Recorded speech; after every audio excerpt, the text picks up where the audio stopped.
अखिल, सीधे सीधे अगर कोई मुल्क अभी है जो ईरान को पूरी तरह से, जिसे कहते हैं ना, प्रेशराइज करके भी समझा सकता है, समझा तो हिंदुस्तान भी सकता है लेकिन प्रेशराइज करके, क्योंकि चीन के जिस तरह से चीन अपने हथियारों की सप्लाई करता है, वेस्टेड इंटरेस्ट भी हैं सारे, दोनों का जो कनेक्शन है, तो चीन की भूमिका बहुत अहम है। और अमेरिका की इतनी अग्रेसिव एंट्री से चीन क्या डायरेक्टली अब इन्वॉल्व होगा इसमें, या फिर चीन हमेशा बिना हथियार गोले बारूद के जंग लड़ता है, वही काम इस बार भी करेगा?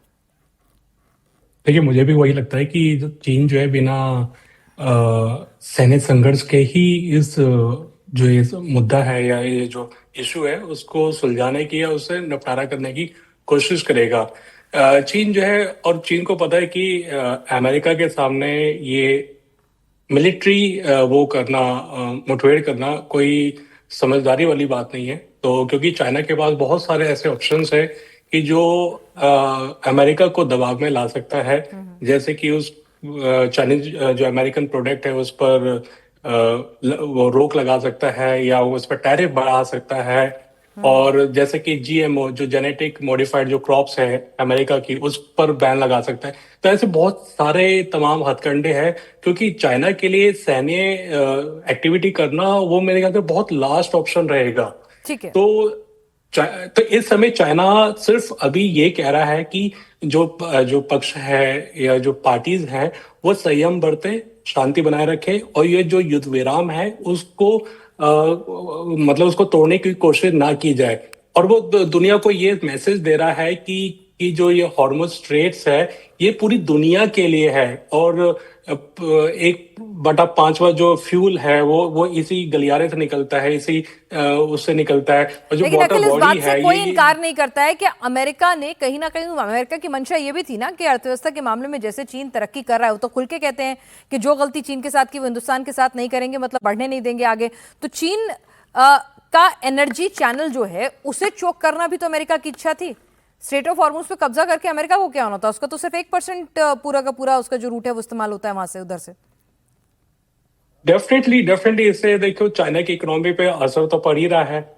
और ये साफ, मैं यहाँ चीन में रह रहा हूँ तो मैं वो देख भी पा रहा हूँ, क्योंकि जो फ्यूल के जो दाम है चाइना के अंदर वो पिछले 1 महीने के अंदर 3 बार रिवाइज हो चुके हैं, 3 बार बढ़ चुके हैं। और देखिए, फ्यूल, यह हम सब जानते हैं कि फ्यूल के दाम बढ़ते हैं तो बाकी चीजों पे भी असर पड़ता है, बाकी जो सामान है, इवन फल सब्जी जो भी चीजें हैं XYZ, उस पर भी उसके भी दाम भी बढ़ जाते हैं। तो महंगाई तो बढ़ती जा रही है, और डेफिनेटली चाइना ये समझता है इस बात को कि अगर ये चौक रहेगा लंबे समय तक, ये नाकेबंदी रहेगी और आवाजाही नहीं रहेगी इस हॉर्मुज स्ट्रेट से, तो ना केवल दुनिया को, चाइना पर बहुत बुरा असर पड़ेगा। तो चाइना हर तरह से कोशिश कर रहा है कि ये नाकेबंदी जो है। इस वक्त की एक बड़ी खबर आपको बता दूं, डोनाल्ड ट्रंप ने चीन के राष्ट्रपति शी जिनपिंग को खत लिखा है।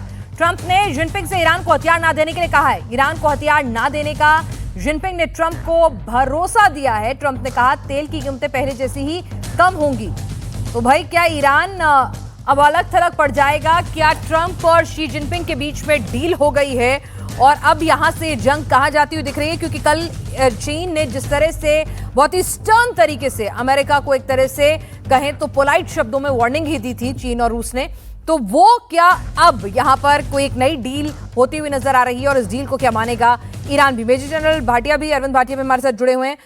मेजर जनरल भाटिया, चीन और ट्रंप ऐसा दावा कर रहे हैं, लेकिन ट्रंप के दावे कभी भी यूटर्न ले सकते हैं कि भाई उनकी बात हो गई है शी जिनपिंग से, हथियार देंगे नहीं, ईरान चीन के हथियारों के बिना बहुत दिन तक टिक नहीं पाएगा, और वो कह रहे हैं फिर सब कुछ ठीक हो जाएगा, ऑल इज वेल, तेल के दाम भी नीचे आ जाएंगे। क्या वाकई में ऐसा होगा? फिलहाल जितना, थैंक यू, जितनी इंडिकेशंस आ रही हैं वो एक पीस की तरफ और सीज फायर को परमानेंसी की तरफ ले जा रही हैं। फॉरेन मिनिस्टर रशिया के चाइना में है, वहां भी बातचीत हो रही है। दोनों ने सीज फायर को वेलकम किया है और आगे टॉक्स होने को वेलकम किया है। जापान में टॉक्स हुई जहां हमारे फॉरेन मिनिस्टर गए थे, वहां पर भी यही बात हुई कि स्ट्रेट ऑफ हॉर्मुज खुला रहे और तो कोई भी तेल की आने जाने में तो वहां पर पाबंदी ना हो।